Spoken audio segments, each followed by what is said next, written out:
कार्यक्रम के पुण्यार्चक हैं श्री नरेश जैन, श्रीमती सरिता जैन पुत्र, श्री मनीष जैन पुत्र वधू, श्रीमती उर्वी जैन, वीर जैन सूरत गुजरात, बेटी श्रीमती नम्रता जैन, दामाद श्री विकेश जी जैन सूरत।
पंच परमेष्टि भगवान की जय।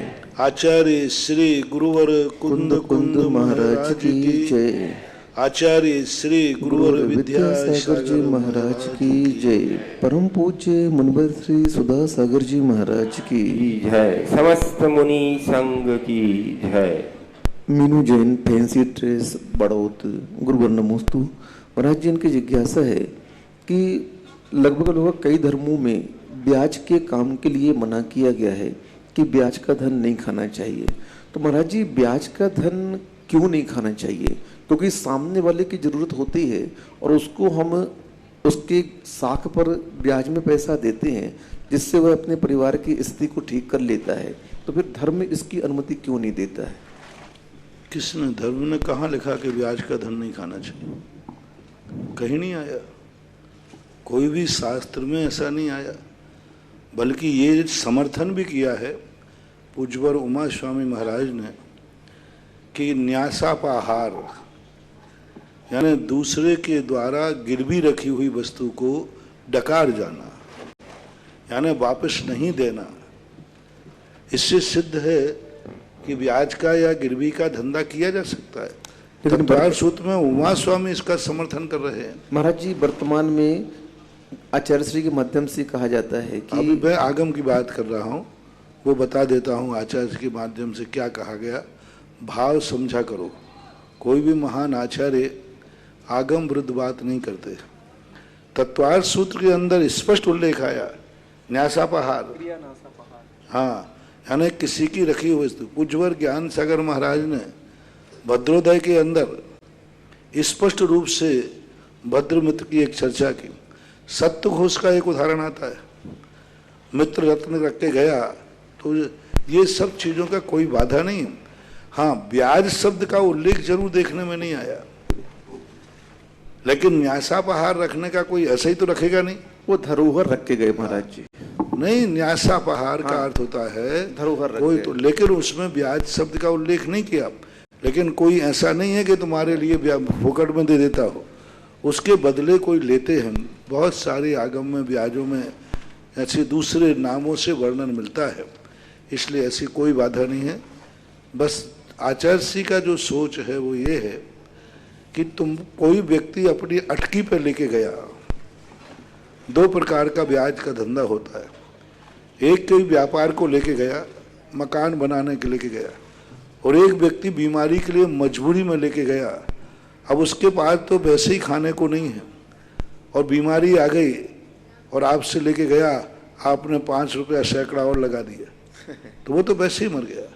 डाकू से ले लेना, कोई बाधा नहीं। कोई जुआड़ियों से, डाकुओं से कितना भी पैसा ऐंठो, कोई पाप नहीं है। जितना ऐंठोगे उतना वो कम जुआ खेल पाएंगे जितना ऐंठोगे उतना कम जुआ खेलेंगे। बस किसी की मजबूरी का लाभ मत उठाना। और मजबूरी का लाभ उठाने पर ब्याज का रूप खाते हैं तो वो निषेध है। ऐसे आगम की बात में निषेध नहीं है। अति सर्वत्र वर्जयेत, यदि तुम शोषण करोगे तो वो तो फिर हर चीज में हमारे लिए निषेध किया, लेकिन स्पष्ट रूप से न्यास का, गिरवी का ऐसे उल्लेख बहुत सारे मिलते हैं। महाराज जी, कोई व्यक्ति जीवन बीमा करवा सकता है क्या? हाँ? जीवन बीमा जो होता है, जीवन बीमा में तो कोई आगम में तो एक ऐसी बातें है नहीं, लेकिन करने में कोई बाधा नहीं। जब तुम बैंक में पैसा रख रहे हो तो जीवन बीमा में कोई नुकसान नहीं। क्या नुकसान है? एक लाइफ इंश्योरेंस है अपने परिवार की सुरक्षा, क्योंकि हर व्यक्ति को, हर पिता अपने बेटे को मरने के बाद उसको अपने पैरों पर खड़ा करना चाहता है, तो वो कर रहा है, कोई बात नहीं। दीपक जैन बांसवाड़ा, गुरुवर नमोस्तु। महाराज जी, इनकी जिज्ञासा है कि कोई सामान्य व्यक्ति, सामान्य श्रावक रात्रि में चारों प्रकार के आहारों का त्याग कर देता है, तो क्या वह प्रतिमाधारी कहलाएगा? क्योंकि यह रात्रि भुक्ति छठी प्रतिमाधारी में, पांचवी प्रतिमा में आ जाता है। स्पष्ट रूप से शास्त्रों में वर्णन आया। पूज्यवर समंतभद्र महाराज ने श्रावकाचार्य में लिखा कि 5 अणुव्रत के बाद जब तक 7 शील व्रत नहीं लेगा तब तक वो प्रतिमा मानी नहीं जाएगी।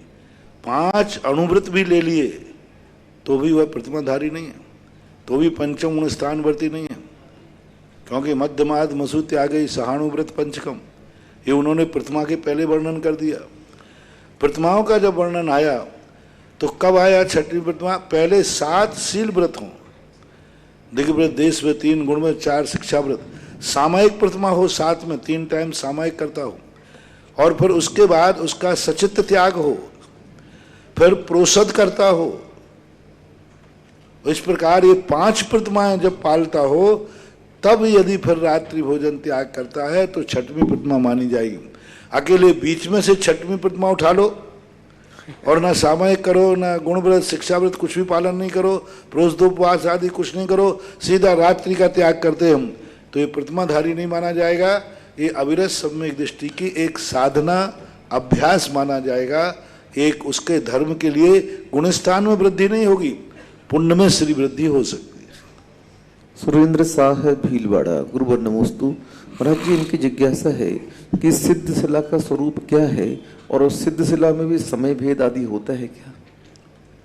सिद्ध शिला का जो स्वरूप है, 7 राजू ऊपर अंतिम जो बात बोला होता है, उसमें 45 लाख योजन प्रमाण एक ऐसा छत्र लो, तान छत्र, या ऐसा करो, आप सीधा कटोरा ले ले, आप कटोरा मोम से भर दे, या भगवान के ऊपर जो छत्र चढ़ता है उसको ऐसा चित्त कर दे और उसको मोम से भर दें। ऐसी शिला होती है, ऊपर तो पूरी गोल ऐसी होती है, नीचे छत्र के समान छोटी छोटी कम होती गई है, तो ऐसी वह शिला होती है। वो 45 लाख योजन प्रमाण होती है। बताते हैं कि स्फटिकवत होती है, और वह शिला जो उस पर भगवान विराजते नहीं हैं, भगवान उससे कई धनुष ऊपर रहते हैं, और उस सिद्ध शिला में कोई उजिला नहीं, कोई प्रकाश नहीं, क्योंकि जो सूर्य और चंद्रमा हैं ये तो बहुत नीचे हैं। 110 योजन की पेटी है, बस 700 के लगभग शुरू होते हैं, 810 के लगभग इनका एक पेटी है। ये तो बहुत नीचे, मेरू पर्वत पे उजिला नहीं है, बस वहाँ पर जो पहाड़ आदियों में रत्न होते हैं उन रत्नों से उजिला होता है। और सिद्ध शिला में तो उजिले की जरूरत भी नहीं है, भगवान को देखना नहीं, आंखों की जरूरत नहीं, और वहाँ जो स्थावर जीव हैं उनकी आंखें होती नहीं, उनको जरूरत नहीं, तो वहाँ उजिले की जरूरत ही नहीं है, इसलिए वहाँ उजिला नहीं होता है। अब स्फटिक मणि चमकती हो तो आगम में कोई उल्लेख नहीं मिला, लेकिन वहाँ उजिला नहीं होता है, ऐसा मान। सविता जैन उदयपुर, गुरुवर नमोस्तु। महाराज जी, इनकी जिज्ञासा है कि जब कभी भी परिवार के सदस्यों के द्वारा परिवार के ऊपर संकट आता है, जब वे परिवार के विरोधी बन जाते हैं, तो उस समय हम उसे समता से सह लेते हैं, लेकिन मन में ये भाव आता है कि वो तो निमित्त मात्र हैं, और उस निमित्त से क्या उनको कर्मबंध भी होता है? किस निमित्त से?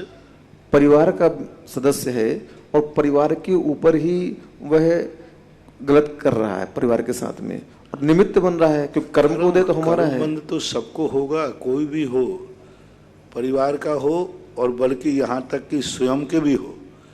स्वयं को भी अपने लिए गलत कर रहा है तो भी कर्म बंद है, दूसरों के लिए गलत कर रहा है तो भी कर्म बंद है।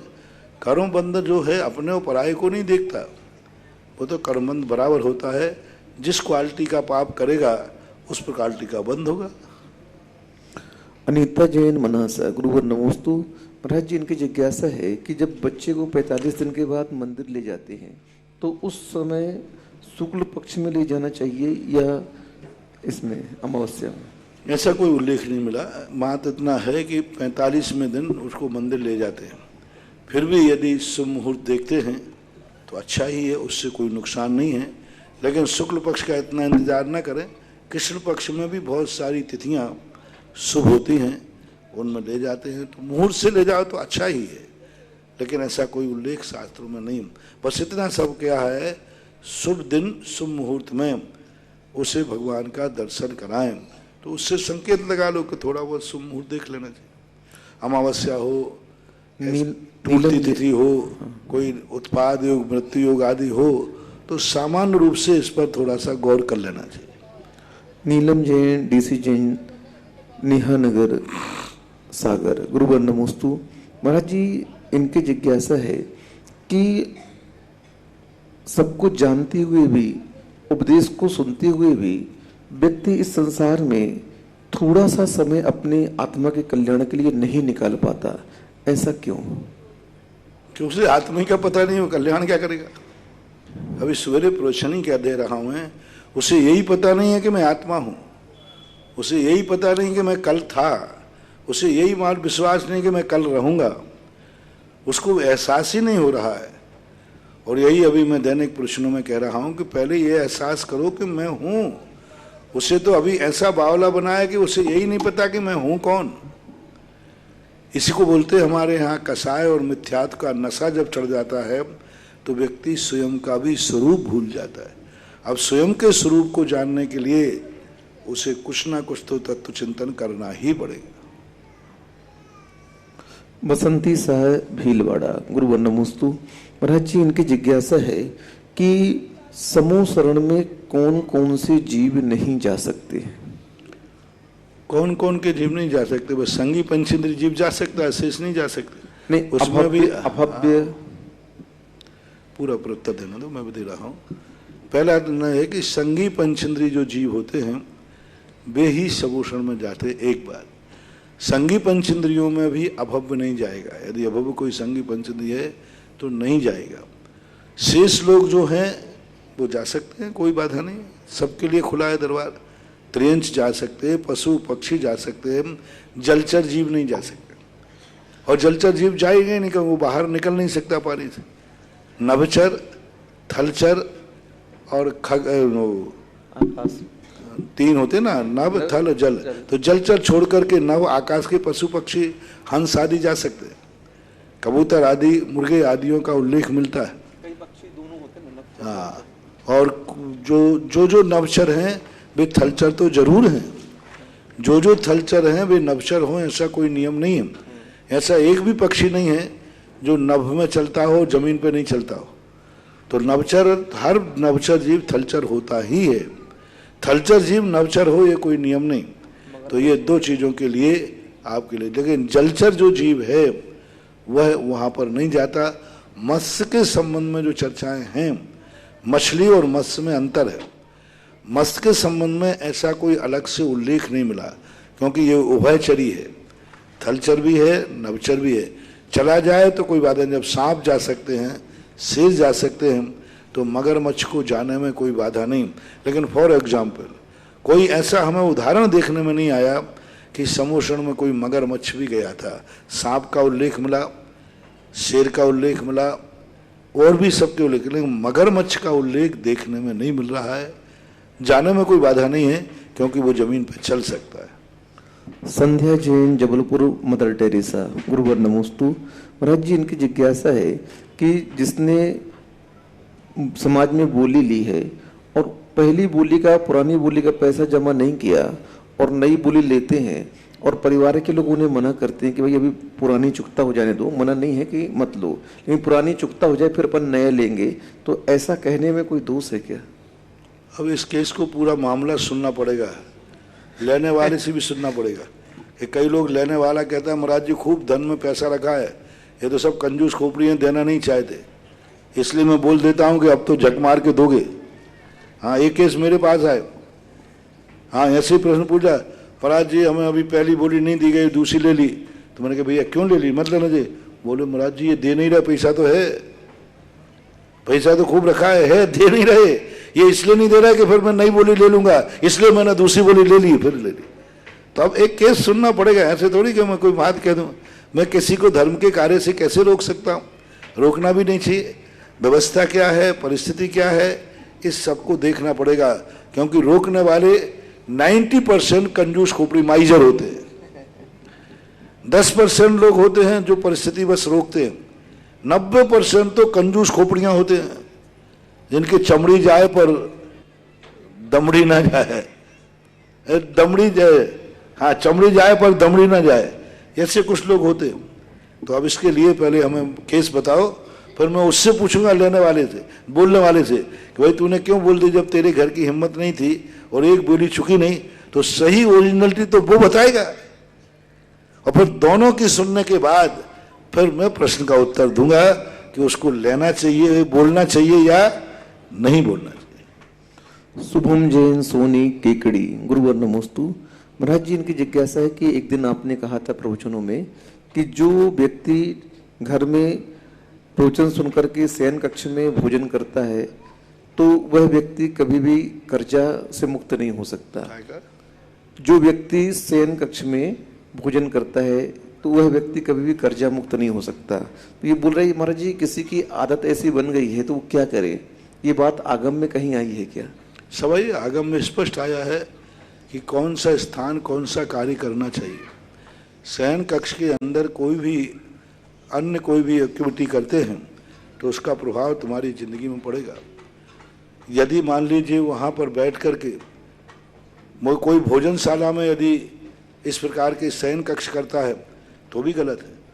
कोई बैठक में बैठ कर के जहाँ सब लोग बैठते हैं वहाँ चाय नाश्ता करते हो तो भी गलत है। हर चीज का हमारे यहाँ एक स्थान होता है। आगम में महापुराण आदि प्रतिमान योग देखिए, उसमें सब शालाओं का वर्णन है, कौन सी कहाँ शाला होना चाहिए। राज चक्रवर्ती की आधार शाला अलग थी, वहाँ तक तो इतना तक लिखा है कि कोप भवन अलग होता है, हर स्थान पर नहीं रो सकता व्यक्ति।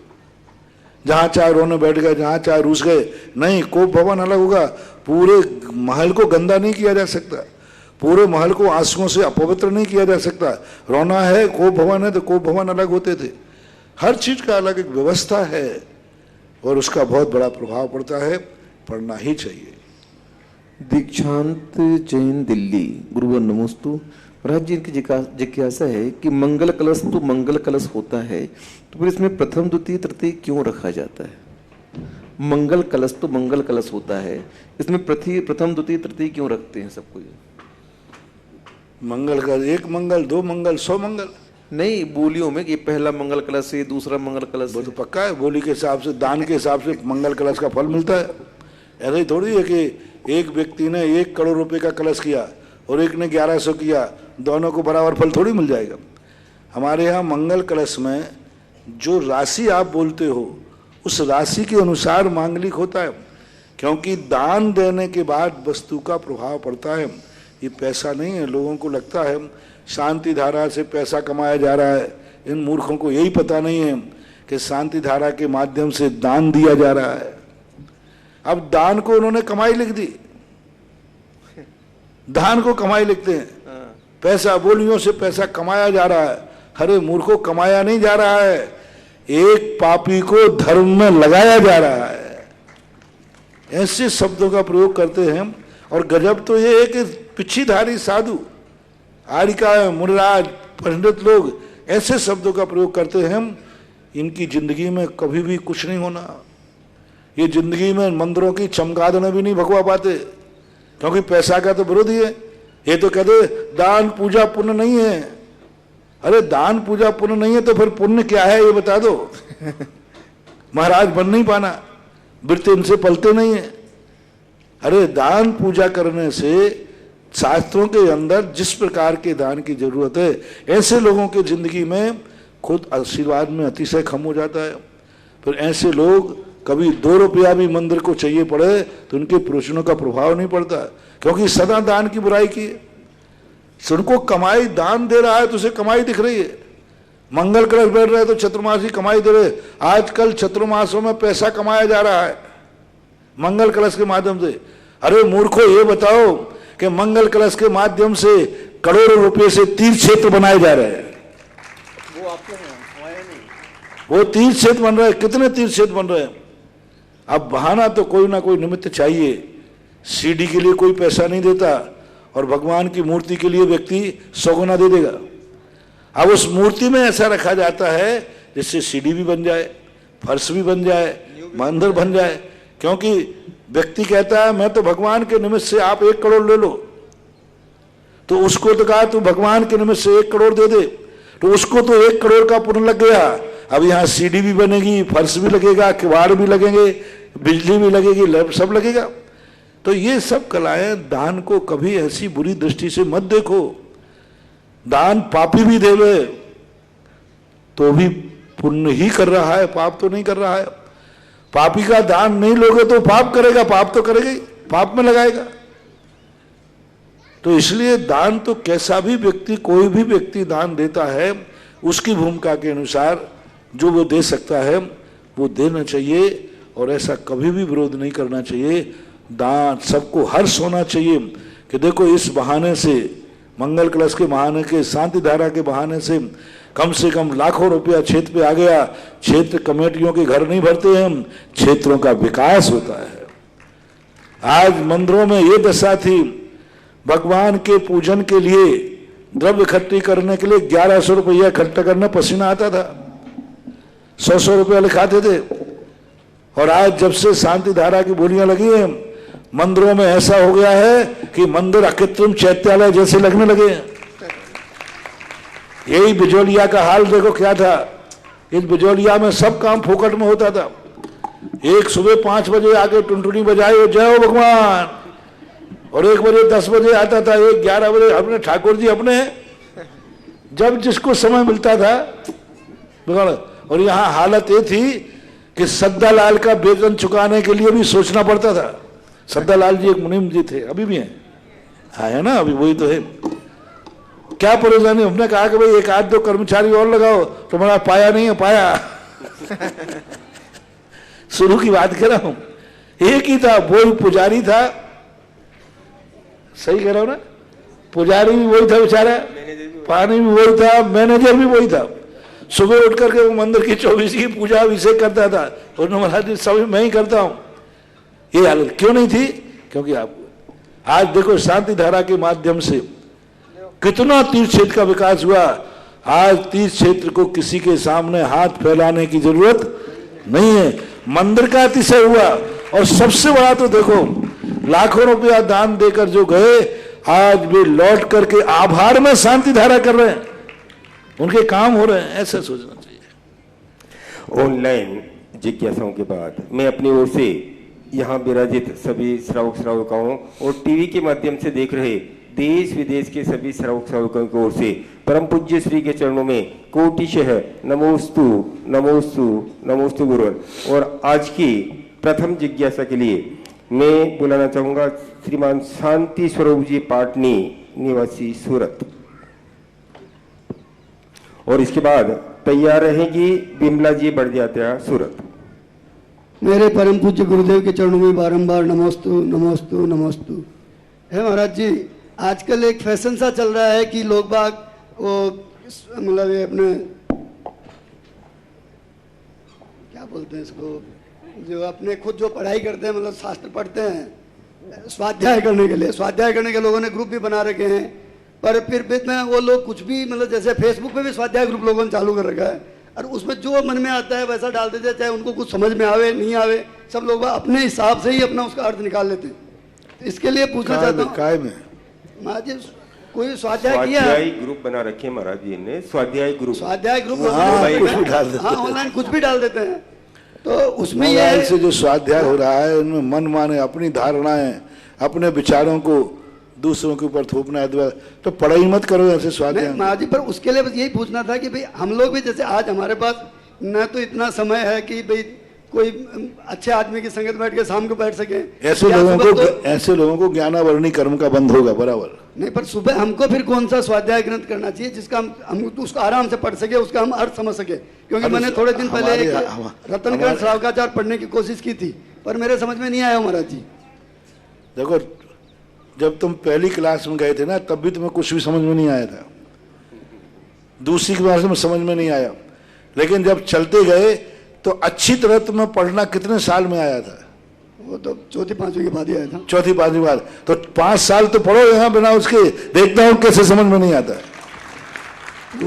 यहाँ तो पहले उधर देखो 5 साल इंतजार करता है, और 16 साल जब पढ़ता है तब वो एक विषय में पारंगत हो जाता है। मेरा कोर्स 12 साल ही पढ़ दो, ऐसे पंडित बनोगे कि दुनिया का कोई पंडित तुमसे संवाद नहीं कर पाएगा। कोई भी चीज पहली बार में समझ में नहीं आती, उसको 10 बार पढ़ो, बार बार पढ़ो, तब कहीं समझ में आएगा। करत करत अभ्यास के जड़मति होत सुजान, बार बार समझना पड़ेगा। जब एक बार तो वैसे ही सामान पाठ करो, दूसरी बार में फिर पढ़ने की कॉपी लेके बैठो, और जो बात समझ में नहीं आए वो कॉपी में नोट करो, और नोट करोगे फिर कभी कोई गुरु पंडित आवे तो उससे पूछो इसका अर्थ क्या है, तो आपको अपने आप समझ में आ जाएगा। अपने आप तो तुम्हें स्कूल की भी किताब समझ में नहीं आई थी, तो ये चीज अपने आप कैसे समझ में आ जाता है। यदि आपको समझ में आ जाती स्कूल किताब, तो स्कूल जाने की जरूरत क्या थी? ये बात तो किताब में जो लिखा है वो लिखा है कि नहीं, तो फिर अपन घर में ही क्यों नहीं पढ़ लेते?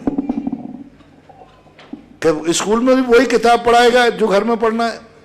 नहीं, जैसे एक स्कूल की किताब पढ़ने के लिए, समझने के लिए स्कूल जाना पड़ता है, इसी प्रकार धर्म की किताब पढ़ने के लिए पाठशाला जाना पड़ता है, तभी समझ में आएगा, नहीं तो समझ में आएगा ही नहीं। कैसे आएगा?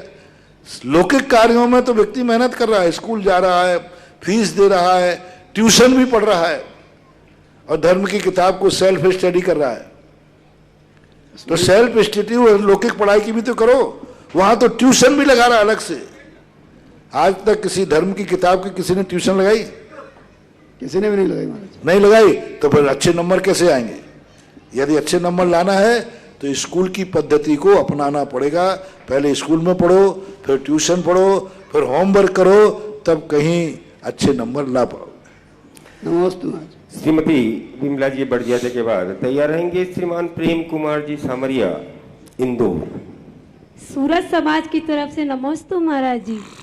महाराज जी, क्या रिश्वत बिजनेस का अंग हो सकता है? और रिश्वत बिजनेस का अंग हो सकता है तो बिजनेस का अंग हो सकता है? रिश्वत बिजनेस का अंग हो सकता है? रिश्वत तो बिजनेस का अंग नहीं हो सकता, क्योंकि वो सब तरफ से अनवेलिड है, सब तरफ से गिफ्ट हो सकती है। गिफ्ट में और रिश्वत में बहुत अंतर है। रिश्वत आप कंडीशनली, मैं ये काम करूंगा पहले इतना दो, और गिफ्ट कहलाती है आपने मेरा काम कर दिया इसलिए मैं आपको गिफ्ट देता हूं। तो थोड़ा सा उसका प्रोसेस बदलना पड़ेगा। रिश्वत वो मांगता है, कंडीशनली है कि मैं काम करूंगा, और गिफ्ट एक आनंद का प्रतीक है, आपने मेरा काम किया है मैं आपको गिफ्ट। तो गिफ्ट देने की परंपरा तो प्राचीन काल से चली आई, उसी गिफ्ट ने धीरे धीरे रिश्वत का रूप ले लिया। तो ऐसा गलत। महाराज जी, अरिहंत परमेश जी के जो जन्म के 10 अतिशय होते हैं, उनमें अतुल्य बल और वज्र ऋषभ नाराज सहनन, दोनों का सेंस एक ही है? दोनों में बहुत अंतर है। वज्र ऋषभ नाराज संगनधारी हो, बल हो, ये कोई नियम नहीं है। अतुल बल, जैसे वज्र ऋषभ नाराज संगन सुकमाल को था, लेकिन बल नहीं था, क्षमता नहीं थी। काय बल, काय वज्र ऋषभ नाराज संगन काय से संबंध रखता है, और बल का संबंध उसमें शक्ति और शक्ति। बल जो वज्र ऋषभ नाराज संगन है वो हड्डियों से संबंध रखता है, जोड़ों से संबंध रखता है, और जो बल होता है वो एनर्जी पावर। एनर्जी पावर कितना है इसमें, वो है। वज्र ऋषभ नाराज संगन वाले को बल हो ये कोई नियम नहीं है, बहुत जल्दी बीमार हो जाए। वज्र ऋषभ नाराज संगन थोड़ा सा धक्का दे दो गिर जाए, थोड़ी सा कोई करे तो घबराहट हो जाए, क्योंकि वज्रसम नाराज संघनन है और घबराता है। और अतुल बल वाला जो है कितना भी परेशानी आ जाए उसको घबराहट नहीं होगी। तो अतुल बल और वज्रसम नाराज संघनन में बहुत जमीन आसमान का अंतर है। अतुल बल जो है पावर है, ऐसा पावर जो कितनी भी परिस्थिति आ जाए उनके इसलिए मन बल, वचन बल और काय बल।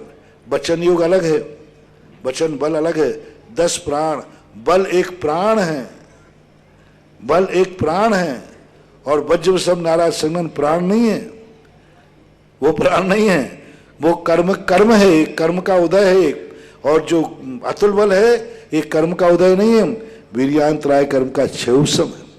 वज्रसम नाराज संघनन में वीर्यांतराय कर्म क्षयोपशम साइलेंट है, क्योंकि वो नाम कर्म की प्रकृति है। और यूं मानना चाहिए वज्रसम नाराज संघनन सैद्धांतिक भाषा में औदैक है, वो कर्म के उदय की अपेक्षा रखता है। और बल जो है वो कर्म के उदय की अपेक्षा नहीं रखता, वो वीर्यांतराय कर्म का क्षयोपशम की अपेक्षा रखता है। बहुत अंतर है। बल एक आत्मा का परिणाम है, बल एक आत्मा की पर्याय है। और वज्रसम नाराज संघनन पुद्गल की पर्याय है। वो 9 कर्म में ताकत देता है और ये आत्मा को ताकत देता है। वज्रसम नाराज संघनन से हड्डियों में ताकत आई और बल से आत्मा में विल पावर कहना चाहिए, आत्मा में ताकत आती है, ऐसा जानना चाहिए। नमोस्तु श्रीमान प्रेम कुमार जी समरिया की बात तैयार रहेंगी। श्रीमती सुमन जी जैन, गुना। महाराज जी नमोस्तु। बोरिंग के पानी से अभिषेक करने पे कमेटी को पाप लगता है या अभिषेक करने वाले को? आगम में तो कोई उल्लेख है, बिल छानी जब तक नहीं डलेगी तब तक नहीं करेगा। अब मैं इसमें ज़्यादा बोलूँगा नहीं, क्योंकि आज सारे भारत में बहुत सारे मंदिरों में बोरिंग से पानी हो रहा है, क्योंकि कुएं है ही नहीं, कुएं की उपलब्धि नहीं है। इसलिए मैं एकदम निषेध नहीं करूँगा, लेकिन मैं उसमें समर्थन करके शामिल भी नहीं होऊंगा। कोई चीज़ें ऐसी करते हैं जो आप लोगों की मजबूरी रहती है, हम लोग उसमें मौन हो जाते हैं, क्योंकि आगम की सहमति नहीं है। इसलिए अच्छा है सब लोग कुएं से करें। आजकल टांके की व्यवस्था हो रही है, सब लोग अपने अपने मंदिरों में, सभी लोगों को नियम बना देना चाहिए, हर मंदिर में एक टांका खोदना चालू करो और मंदिर की छत का पानी बढ़िया उस टांके में लाओ, साल भर काम लो। कोई त्यागी वृत्ति बने महाराज आ जाएं, उनके भी काम आ जाएगा। क्योंकि अभी भारत में घंटे 2 घंटे 2-4 दिन महीने पानी तो बरसता ही जाता है, और पानी जब बरसता है बरसात के पानी को इकट्ठा कर लो सब।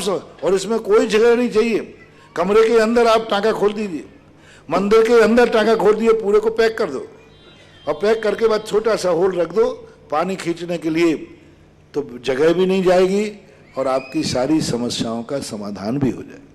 नमस्ते। श्रीमती सुमन जी जैन की बात तैयार रहेंगी। श्रीमान श्रेयांश कुमार जी जैन, गुजरात। नमोस्तु महाराज जी, पूरी परिवार का नमोस्तु महाराज जी। महाराज जी, शांति धारा देखते समय आत्मा में आनंद विशुद्धि बढ़े, उस समय क्या परिणाम रखना चाहिए? बहुत बार मैं इस संबंध में बोल चुका हूँ। शांति धारा का अभिषेक करते समय उसको इतने अवभाग्य होना चाहिए कि भगवान के इस पावन शरीर का मेरे गंधोदक सिर छू रहा है। ये गंधोदक इतना पावन है कि जो मुनिराज भी अपने सिर पर धारण करते हैं। और अभिषेक का अर्थ क्रिया यह है कि भगवान के ऊपर डालने का अर्थ है मैं संपूर्ण रूप से द्रव्य गुण पर्यायों से जो भगवान के पास गुण हैं वो मुझे भी प्राप्त होना चाहिए। भगवान के पास जो शक्ति है वो मुझे भी प्राप्त होना चाहिए। भगवान जैसा मेरे में भी संस्कार आए, ऐसे परिणामों के लिए अभिषेक करने का भाव। महाराज जी, हम 2 साल के भक्तांबर के पुण्य अर्जक बने गुना में, बड़े मंदिर में भक्तांबर विधान चल रहा है, तो उसे हक मिल रहा है। आशीर्वाद, अच्छी बात। श्रेयांश कुमार जी जैन के बाद तैयार रहेंगी श्रीमती अवरलता जी जैन, दिल्ली। नमोस्तु महाराज जी, मेरे परिवार को नमोस्तु महाराज जी। महाराज जी, हमारे नगर में 25 साल पुराना मंदिर है, तो उसके गर्भगृह में मंदिर की शोभा बढ़ाने के लिए पीओपी करा सकते हैं क्या? और करवाते हैं तो विधि शुद्धि करवानी पड़ेगी क्या? कोई बात नहीं। मंदिर के लिए में कराने में यदि सावधानी से करते हैं तो मंदिर की वेदी के भाग पे या गर्भालय के भाग पे जाते हैं तो थोड़ी बहुत शुद्धि तो होना ही चाहिए, क्योंकि मजदूर जाएगा तो कोई ना कोई अशुद्धि तो होती है, लेकिन मंदिर के बाहरी हिस्से में कहीं करा रहे हैं। मूर्ति और वेदी से यदि स्पर्श नहीं हुआ है, मूर्ति और वेदी को बरसाती आदि से ढांक देना चाहिए। मूर्ति और वेदी पर यदि कोई भाग नहीं गया है तो फिर कोई ऐसा विशेष करने की जरूरत नहीं। पीओपी एक मिट्टी है, कराने में कोई बाधा नहीं है, लेकिन ज़्यादा उम्र नहीं है पीओपी की, ज़्यादा नहीं। 20-25 साल 15 साल के बाद वो गिरना चालू होती है तो उसकी उम्र ज़्यादा नहीं होती। नमोस्तु महाराज। अमरलता जी जैन दिल्ली के बाद तैयार रहेंगे। श्रीमान अजय कुमार जी जैन बीनागंज। नमोस्तु गुरुवर, नमोस्तु गुरुवर, नमोस्तु गुरुवर। जब मैं एक बार शुरू में ही मैंने भगवान मल्लीनाथ भगवान की पूजा कर रही थी तो उसकी जबान में कुछ ऐसी पंक्तियाँ आई कि अर्थ नहीं समझ आ रहा। श्री मल्लीनाथ भगवान की पूजन करते समय उसकी जयमाल में ऐसी पंक्तियाँ आई हैं जिनके 2-4 शब्दों का अर्थ नहीं समझ आ रहा। कि मैं उसके बारे में पूछ सकती हूँ? तो पूरी पंक्ति आपको लिख करके दीजिए। मैं बता, वो मैं लाई हूँ लिख कर। बोलने में तुम शुद्ध नहीं बोल पाओ, आप पंक्ति बोल दो पूरी। पंक्ति बोल रही हूँ। हाँ, या पंक्ति बता दो मुझे, तो मैं देख के बता दूँ। शुद्ध नहीं बोल ये लिख रही है, नव केवल लब्धि धर्मोपदेश दीन हो जिनाय, नव केवल लब्धि विराजमान। क्या नव लब्धि भी होती है महाराज जी? हाँ, वही मैं जानना चाह रही हूँ। और 2-3 लाइन और। 9 लब्धि होती है, अनंत भगवान की 9 लब्धियां होती हैं, जिसमें जो छायक ज्ञान होता है, छायक दर्शन होता है, छायक चारित्र होता है, चारित्र वीर्याचार होता है। तो ये 9 लब्धियां भगवान के होते हैं, छायक भाव कहलाते हैं। तत्वार सूत्र के अंदर इसमें सूत्र आया है, ये छायक भाव होते हैं। जैसे छायक भाव 9 होते हैं, औदयिक भाव 18 होते हैं, तो 6 समभाव, औदयिक भाव 21 होते हैं। तो इस प्रकार के ये भावों की श्रृंखला बनती है। तो छायक भगवान की, अरहंत भगवान की 9 लब्धियां, 9 लब्धियों में क्या है? छायक ज्ञान, छायक दर्शन, छायक वीर, छायक सम्यक, छायक चारित्र, हैं? 5 अंतराय के वीर्यांतराय, दानांतराय, लाभांतराय, भोगांतराय, उपगांतराय। तो इस प्रकार के ये 9 लब्धियां कहलाती है। अच्छा, 2 और है, जय 13 गुण तिथि गुण अमान, गत 14 में दे भाग तत्र हीन वह।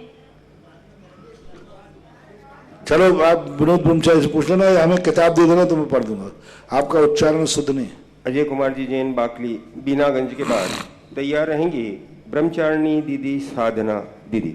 गुरुदेव, मेरे और मेरे परिवार की ओर से कोटि से नमोस्तु नमोस्तु। बोले लो। गुरुदेव, द्रव्य गुण पर्याय किसे कहते हैं एवं सुबोध तीर्थ पर जो नंद्यावर्त की स्थापना की गई है उन पर किनका ध्यान करना चाहिए? द्रव्य का अर्थ होता है वस्तु। जो वस्तु सामने होती है वह द्रव्य कहलाती है। हालांकि द्रव्य में और वस्तु में अंतर है। बस द्रव्य जो है वस्तुतः एक समिष्टि नाम की, अब पदार्थ कहो, वस्तु कहो, जो देखने में आता है, सब वस्तुएं हैं, द्रव्य है। इनमें जो वस्तुत्वपना है, क्योंकि वस्तुत्व एक गुण है, द्रव्यत्व भी एक गुण है, तो एक वस्तु जो है एक द्रव्य का एक विशेष रूप है, पर्यायों से समन्वित जो होती है वह वस्तु कहलाती है। द्रव्य का भी अर्थ वही है, उत्पाद व्यय द्रव्योक्तम शत। तो इस प्रकार का जो वस्तुएं जो देखने में आती हैं वो द्रव्य और वस्तु, वस्तु स्कंद रूप भी होती है, वस्तु विभाव रूप भी होती है, लेकिन द्रव्य जो है वो स्वभाव रूप होता है। जैसे पुद्गल द्रव्य है तो पुद्गल द्रव्य का जो रूप है वो परमाणु रूप है, स्पर्श रसगंध वर्ण वाला है। वस्तु जो है किसी पर्याय रूप है, देखने में आती है, स्कंद आदि रूप होता है।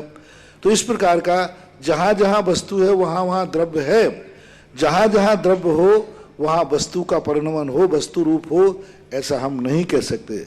लेकिन फिर भी सामान्य रूप से अपनी व्यवहार भाषा में दोनों एक रूप में ही देखने में आते हैं। और पर्याय उसे कहते हैं, द्रव्य के परिणमन को पर्याय कहते हैं। द्रव्य जो अपने नाना रूप धारण करता है अगुरु लघु गुण के माध्यम से, उसको पर्याय कहते हैं। और नंद्यावर्त का जो अर्थ है, नंद्यावर्त की जो स्थितियां हैं, नंद्यावर्त के स्थान पर आपको सम्मेद शिखर का ध्यान करना चाहिए, क्योंकि नंद्यावर्त का जो सम्मेद शिखर की तलहटी में, तलभाग में शाश्वत रूप से बना हुआ है। 24 भगवानों के सम्मेत शिखर की टोंकों का ध्यान करना चाहिए। शाश्वत अविनाशी तीर्थ क्षेत्र है, ऐसा ध्यान करना चाहिए। नंद्यावर्त का कभी नाश नहीं हो सकता, ऐसा चिंतन करना चाहिए। मान लो तीर्थ का करना है, नंद्यावर्त बैठ के जैसे नंद्यावर्त का कभी नाश नहीं होता है, ऐसे हमारे तीर्थ का भी नाश नहीं होगा। आप अपने शरीर के संबंध में कर सकते हैं, जैसे नंद्यावर्त का कभी नाश नहीं होता, ऐसा मेरा भी कोई नाश नहीं होगा। नंद्यावर्त को प्रलय काल की जो प्रलय पड़ता है, उस समय प्रलय की विभीषिकाएं उसको नाश नहीं कर सकती, तो मेरा भी कोई नाश नहीं कर सकता। नंद्यावर्त से यदि विल पावर बढ़ाना चाहे व्यक्ति तो बहुत विल पावर बढ़ा सकता है। नंद्यावर्त को प्रलय काल की विभीषिका भी नाश नहीं कर पाई, तो मैं यहाँ ध्यान कर रहा हूँ, मेरा भी कोई नाश नहीं कर सकता, कोई मेरा कुछ भी बिगाड़ नहीं सकता। मैं एक अजर अमर अविनाशी व्यक्ति हूँ। विल पावर बढ़ाया जा सकता है। तो नंद्यावर्त का स्वरूप का चिंतन करें कि नंद्यावर्त कैसा है, संकट मोचक है। एक बात, नंद्यावर्त कैसा है, जिसका कोई नाश नहीं कर सकता। प्रलय काल में देखो सब कुछ नाश हो जाएगा, बड़े बड़े पहाड़ जल के राख हो जाएंगे, लेकिन नंद्यावर्त का कुछ भी बिगाड़ नहीं होगा। नंद्यावर्त संकट मोचक कैसे है कि जैसे वो नंद्यावर्त पूरी जमीन के ऊपर चमकता हुआ दिखेगा तो देवता लोग आकर के उस नंद्यावर्त की पूजा करेंगे, और जैसे वो नंद्यावर्त की पूजा होगी तैसे ही जो संकट आया था प्रलय के काल के अंत में, वह सब प्रलय नाश हो समाप्त होकर के और शुभवृष्टियां चालू हो जाएंगी। ये शुभवृष्टियां जब भी चालू होंगी जब वो नंद्यावर्त की पूजा करेंगे, तो नंद्यावर्त से बुरे दिन से अच्छे दिन भी आते हैं। बुरे दिन चल रहे हैं, नंद्यावर्त के यहाँ ध्यान करने से आपके अच्छे दिन चालू हो जाएंगे। उसके वहाँ जाके बैठने से, नमोकार मंत्र पढ़ने से, ध्यान करने से वहाँ तुम्हारे बुरे दिन से अच्छे दिन चालू हो जाएंगे, संकट का निवारण हो जाएगा और शाश्वत अविनाशी तत्व की उपलब्धि हो जाएगी। तो नंद्यावर्त के बहुत सारी अर्थ क्रियाएं हैं। नंद्यावर्त का जो नेचर है, सामने हमेशा ध्यान रखना चाहिए, किसी वस्तु से हमें कुछ लेना है तो हमें उसके नेचर का चिंतन करना चाहिए। उसका नेचर क्या है, उसका स्वभाव क्या है, वो दुनिया में क्यों है, क्या मतलब है इसका, क्या प्रयोजन है। एक पेड़ लगा है, ये दुनिया में क्यों है, इसका क्या उपयोग है, उसकी अर्थक्रिया समझो, आपको वैसे ही एनर्जी चालू हो जाएगी। भगवान क्यों है, क्यों मंदिर बनाए गए हैं, क्या कारण है आपकी, आप देखना बहुत बड़ी चीज है। एक व्यक्ति ने कहा महाराज मंदिर बहुत बेकार है, कोई मतलब नहीं है, वो मर जाए वहां सिर पटक कुछ भी मिलने वाला नहीं, क्योंकि वहां पर उसको अर्थक्रिया मालूम नहीं। और वहीं जाके बैठा, मंदिर मेरे कल्याण के लिए बना है, मेरे दुखों को दूर करने के लिए बना है, मेरे सुख समृद्धि प्राप्त करने के लिए बना है। उसी मंदिर में यदि ये चिंतन आ जाए कि ये वस्तु इसके लिए बनी है, ऐसा चिंतन करोगे तो आपका संकट होना दूर हो जाएगा, कर्मों का क्षय हो जाएगा। किसी भी चीज से हमें कुछ चाहिए है तो उसकी अर्थ क्रिया समझो, उसका नेचर समझो, उसका स्वभाव समझो कि ये दुनिया में किस लिए बनाया गया है। ऐसी कोई भी वस्तु नहीं है जिसकी कोई ना कोई अर्थ क्रिया ना हो। ऐसा गुरुदेव, नंद्यावर्त पर ओंकार ध्वनि का उच्चारण कर सकते, कोई बात नहीं। ब्रह्मचारिणी जिन जिन क्षेत्रों पर नंद्यावर्त स्थापित हुए वे सारे क्षेत्र आज आकाश को छू रहे, और वो क्षेत्र ऐसे जगमग जो भुजे हुए थे, जिनका कोई अस्तित्व नहीं था, और नवीन क्षेत्र जो थे, जब से नंद्यावर्त की स्थापना की, आपका बीनागंज जी 17 साल से सिर से पहाड़ फोड़ रहे थे। 17 साल तक इन्होंने सिर से पहाड़ फोड़ा है, इनके सिर फूटते गए, पहाड़ नहीं फूटा। 17 साल तक कितने बार मेरे पास आए, आचार्य जी पास आए, एक से एक कमेटी आई और गई, 17 साल से कुछ नहीं कर पाए। जब से वो नंद्यावर्त की स्थापना हुई, आज वह तीर्थ सर्वोदय तीर्थ क्षेत्र के नाम से अपना विकास कर रहा है। तो ये जो नंद्यावर्त की स्थापना जिन जिन क्षेत्रों पर हुई है, अभी बताते हैं कि बांसवाड़ा में नौगामा के अंदर नंद्यावर्त की स्थापना, बहुत परेशान थे वो, अभी उन्होंने किसी कारण से सम्मेत शिखर की माटी की स्थापना मात्र की है उसकी। अभी देखिए यहाँ पर सीलोदय तीर्थ क्षेत्र बूंदी के पास एनर्जी बिल्कुल जीरो थी, बिल्कुल जीरो, बल्कि माइनस में थी। मैं परेशान, पहुंच तो गया, दिमाग ही काम नहीं कर रहा कि इस जमीन की एनर्जी ही नहीं है। अब मैं इसमें तीर्थ कैसे बनाऊं, कैसे क्या करूं? कुछ नहीं, माइनस में थी, जीरो नहीं, जीरो माइनस और पॉइंट थी। अब इसका उपाय क्या करूं? 5-7 दिन तक मैं कुछ बोल ही नहीं पाया। फिर मेरे ध्यान में नंद्यावर्त की स्थापना की बात आई। फिर सम्मेद शिखर की माटी मंगाकर नंद्यावर्त की स्थापना की। दूसरे दिन ही उस क्षेत्र की जमीन 10,000 हो गई। आज स्थापित किया, कल सुबह में जाकर के मैंने उस नंद्यावर्त के पास जैसे ही खड़ा हुआ, काय सुर गया, 10,000 की एनर्जी थी। और उस जैसे जैसे अब बरसात हो गई है, वो नंद्यावर्त की बरगड़ाएं पूरे में फैलेंगी। आप देखना इस बरसात के बाद वो तीर्थ क्षेत्र अपनी ऊंचाइयां छूना चालू कर देगा, क्योंकि बरसात में रिसाव होगा, उसकी बरगड़ाएं, उसकी जो शक्ति है वो फैलेगी। तो ये नंद्यावर्त जिन जिन स्थानों पर है अपना प्रभाव दिखा रहे हैं। ब्रह्मचारिणी साधना दीदी के बाद तैयार रहेंगे सुरेंद्र कुमार जी जैन। महाराज श्री, एक ये अजैन महिला है, यहाँ आई हुई है, ये कह रही है मैं रात्रि भोजन का त्याग, आलू लहसुन प्याज के त्याग और कुछ दान की राशि भी ये लेके आई है जो दान देना चाहती है। महाराज श्री खड़े हो जाओ, आशीर्वाद प्राप्त कर लो महाराज। दान की माता जी जैसी शक्ति हो वैसे ही करना है, दान जबरदस्ती नहीं करना। और रात्रि भोजन जो तुमने त्याग करने का भाव किया, आलू प्याज त्याग करने का भाव किया, यह तुमने बहुत बड़ा काम किया है। तुम्हारा अंतिम समय तुम्हारे जीवन में बहुत बड़ी उपलब्धि हो जाएगी। आज भरी तुम्हारा कहीं जन्म हुआ है, आज पारसनाथ के तपोदय तीर्थ से मैं एक आशीर्वाद देता हूं कि तुम्हारा अगला भाव नियम से जैन कुल में हो जाए। और किसी जैन, आज जहां भी हो, एक दिन तुम जैन धर्म के जैन कुल की माता बनोगी, जैन कुल की बिटिया बनोगी, ये आशीर्वाद। साधना दीदी और उसके बाद तैयार रहेंगे सुरेंद्र कुमार जी जैन। उनसे पूछ के लेना, मतलब कोई दिक्कत है पूछ लेना, कोई जरूर नहीं, ऐसा नहीं, स्वेच्छा से। निर्यापक श्रवण मुनि श्री सुधा साहब महाराज जी के चरणों में त्रिकाल कोटिशः नमोस्तु। महाराज श्री जी, सल 3 प्रकार की होती है, माया, मिथ्या, निदान। एक मिनट देखो, ये माता जी हमारे यहाँ उसमें कई बार ऐसे समाज में प्रसंग आ जाते हैं। माता जी को दिखा दो भाई, लाइव वाले देखो। माता जी इधर मुंह कर लो, हाथ कर लो। देखो हमारे यहाँ एक जैन दर्शन में एक माता हुई है जबलपुर के पास, ऐसे ही माता जी थी ऐसे।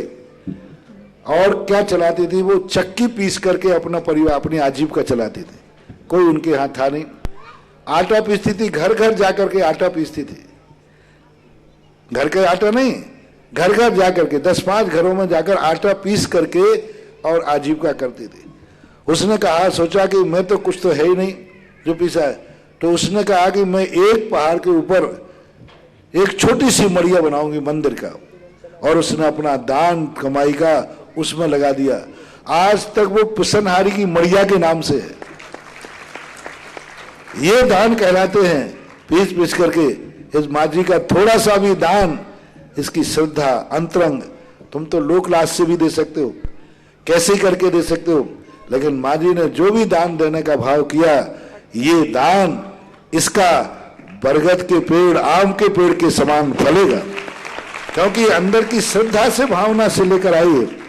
तो ऐसी बहुत बड़ी बात है। आशीर्वाद माता जी, बहुत बहुत आशीर्वाद। साधना दीदी। निर्यापक श्रवण मुनि श्री सुधा साहब महाराज जी के चरणों में त्रिकाल कोटिशः नमोस्तु। महाराज श्री जी, सल 3 प्रकार की है, पर उसके अंतर्गत माया कषाय को ही सल के अंतर क्यों लिया है, अन्न कषाय क्यों नहीं ली है? पूज्यवर वीरचंद स्वामी महाराज ने माया आदि के लिए अनेक रूप में प्रसिद्ध किया है। बोले माया के साथ साथ ये मत समझना कि अन्न कषाय नहीं, क्योंकि माया के कारण से ही क्रोध आता है, मान के कारण से भी क्रोध आता है, लेकिन मान भी आता है, लेकिन मायाचारी करता है सब। मायाचारी में निरंतरता रहती है, मायाचारी का काल लंबा होता है। क्रोध आया खत्म हो गया, मान आया खत्म हो गया, लेकिन मायाचारी कभी एक क्षण में नहीं होती, वर्षों तक चलती रहती है, वर्षों तक। और माया के अंदर उन्होंने अनेक भेद किए। पूज्यवर वीरचंद स्वामी महाराज ने माया शल्य की, और माया सल के भेद करके उन्होंने बताया, क्रोध आ रहा है तो भी वह मायाचारी कर रहा है, मान आ रहा है तो भी मायाचारी कर रहा है। कसाय में और सल में बहुत अंतर है। कसाय जो है एक कर्म के उदय से बनती है, एक क्रोध कसाय का उदय आ गया। सल जो है हमारे आत्मा का प्रमाद है, बहुत बड़ा प्रमाद है, यानी उसको निरंतरता देना। जैसे कोई कांटा चुभ जाए तो सबसे अच्छा है आपके दांत में कोई रुक जाए तो बार बार जीभ कहाँ जाती है?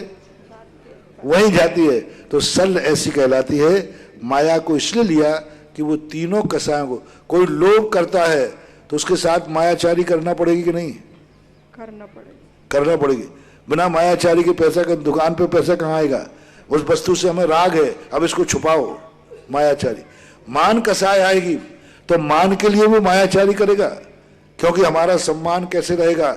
झूठ बोलेगा, साची बोलेगा, और क्रोध आदि भाव भी आएगा तो माया सब में गर्भित होती है। माया सल तीनों कसायों को पुष्ट करती है। यानी माया सल जहां है, क्रोध के साथ भी माया सल है, मान के साथ भी माया सल है, लोभ के साथ भी माया सल है। यानी माया कसाय से माया सल का कोई विशेष संबंध नहीं है। ये मत समझना कि माया सल का संबंध माया कसाय से है, नहीं। माया सल का संबंध चारों कसायों से है। वो चारों कसायों के उदय में माया सल हो सकती है, तो इसलिए माया सल एक नाम दिया है। चारों कसाएं पूज्यवर वीरचंद स्वामी महाराज ने धबला टीका के अंदर उल्लेखित किया है। श्रीमान सुरेंद्र कुमार जी जैन के बाद तैयार रहेंगी श्रीमती निर्मला जी सामरिया, इंदौर। भारत श्री कल खनिया थाना के बच्चों के लिए जो हमने यहाँ से ऑनलाइन प्रयास किया था, उसका फल आज मिला है। अमेरिका से श्रीमान रमेश चंद जी, चंद्र प्रकाश जी, पुनीता जी, इनाई जी जैन, नैनवा निवासी, अमेरिका प्रवासी, इनने 51,000 रुपए के माध्यम से 1 वर्ष के लिए एक बच्चे को गोद देने की घोषणा की है। और भक्ति कलश के माध्यम से भी हमारे पास 2 नाम आ जाए हैं। ऑनलाइन नाम है श्री अरविंद कुमार जी जैन, नीरू आंचल पीयूष जी जैन, निवासी अंबाला कैंट, पंजाब, और श्री जम्बू कुमार जी लाभचंद जी शोरिया, निवासी ठुकराई। इन दोनों परिवारों ने एक भक्ति कलश यहाँ स्थापना करने का सौभाग्य प्राप्त किया है। और भी जिन लोगों की भावनाएं हो, अभी तक भक्ति कलश स्थापित हो रहे हैं। 1,11,000 रुपए के माध्यम से आप अपने परिवार के नाम से एक भक्ति कलश की यहाँ स्थापना करें और शातिशय पुण्य का अर्जन करें। उस भक्ति कलश के माध्यम से एक दिन के श्रावक शिष्टि बनकर परम पूज्य श्री के मुखारबिंद से आपके परिवार के नाम की शांति धारा, परम पूज्य श्री का पाद प्रक्षालन, दीप प्रज्वलन, और उस दिन जितने भी भक्तगण यहाँ क्षेत्र पर उपस्थित रहेंगे उन सभी अतिथि गणों के भोजन का सौभाग्य भी वही परिवार प्राप्त करेगा जो एक भक्ति कलश की स्थापना करेंगे। तो ऐसा एक मांगलिक भक्ति कलश अपने अपने परिवार के नाम से जरूर स्थापना करें। और चातुर्मास निष्ठापन के बाद एक रजतमयी मांगलिक भक्ति कलश आपको यहाँ से दिया जाएगा। वो भक्ति कलश आप अपने प्रतिष्ठान में या अपने परिवार में उसकी स्थापना करेंगे, मंगल ही मंगल होगा। आइए सुरेंद्र कुमार जी जैन, सूरत। परम पूज्य 108 श्री निरपकाचार्य श्री सुधा सागर जी महाराज चरणों में मेरा कोटि कोटि नमन। भगवान आप हमारे लिए तो निरपकाचार्य बन गए हैं, अब हमारा ध्यान रखेंगे आप, क्योंकि हमारी उम्र हो गई पूरी। प्रश्न ये है महाराज, प्रश्न ये है कि भगवान के जन्म के समय सौधर्मेंद्र ऐरावत हाथी पर आता है और सुनते हैं उसका विस्तार 1 लाख योजन का होता है, और जबकि जम्बूद्वीप का 1 लाख और भरत क्षेत्र का खाली 526 योजन, और पंचचीत तो भरत क्षेत्र में भी हस्तिनापुर का या अयोध्या का कितना विस्तार होगा, उसमें अगर महायोजन भी जोड़ें तब भी 2000 का गुणा कर लें तब भी उसका विस्तार, उसका कैलकुलेशन नहीं बैठता है। कृपया करके आप इसके लिए थोड़ा समझाएं। पूज्यवर नवीचंद महाराज ने श्री त्रिलोक सार के अंदर इसका बहुत अच्छा खुलासा किया, क्योंकि वो विक्रिया से बनता है। तो जब आकाश में बनता है जहाँ पर स्वर्ग होता है, वहाँ वह 1 लाख योजन का बनता है, तो वहाँ ऐसे लगता है जैसे कोई बछड़ा हो, क्योंकि आकाश में जब ऊपर उठता है तो पूरा 2.5 दीप, पूरा मध्यलोक दिखता है। असंख्यात योजन के मध्यलोक में, असंख्यात योजन के बीच में जब ऊपर आकाश में बनता है, लेकिन जैसे जैसे वो नीचे आता जाता है तैसे तैसे उसकी अवगाहना छोटी होती जाती है। अयोध्या 12 योजन की होती है, तो 12 योजन प्रमाण भी नहीं रहता वो, नहीं तो पूरी अयोध्या को ढक देगा। और 12 योजन प्रमाण नहीं, धीरे धीरे आकर के वह विक्रिया को समेट लेता है, और जब उठ करके ऊपर जाता है फिर जो कि तो विक्रिया को फैलाता जाता है, और जब मेरू पर्वत पर पहुंचता है वहां तो 1 लाख योजन की विक्रिया कर लेता है, क्योंकि वहां तो 1 लाख योजन ऐसा बिंदु के समान चमकता है, क्योंकि पूरा का पूरा 1 लाख योजन ऊपर। जैसे कोई वस्तु अपन 100 फीट ऊपर देखें तो वो झंडा कैसा लगेगा, वही झंडा नीचे 10 फुट का लग रहा है, और 100 फीट ऊपर ऐसा लगेगा, ऐसा तो ऊपर जाकर के फैल जाता है, नीचे आके संकोच को प्राप्त हो जाता है। और ये भी उल्लेख किया है कि वो आकाश में ही उसको स्थित करते हैं, जमीन पर उतरता नहीं है। ऐरावत हाथी को आकाश में छोड़ करके सौधर्मेंद्र वहां से महल में जाता है, जमीन पर हाथी को नहीं उतारता, आकाश में छोड़ के आता है, ऐसा उल्लेख भी है। इस कार्यक्रम के पुण्यार्चक थे श्री नरेश जैन, श्रीमती सरिता जैन पुत्र, श्री मनीष जैन पुत्र वधू, श्रीमती उर्वी जैन, वीर जैन सूरत गुजरात, बेटी श्रीमती नम्रता जैन, दामाद श्री विकेश जी जैन सूरत।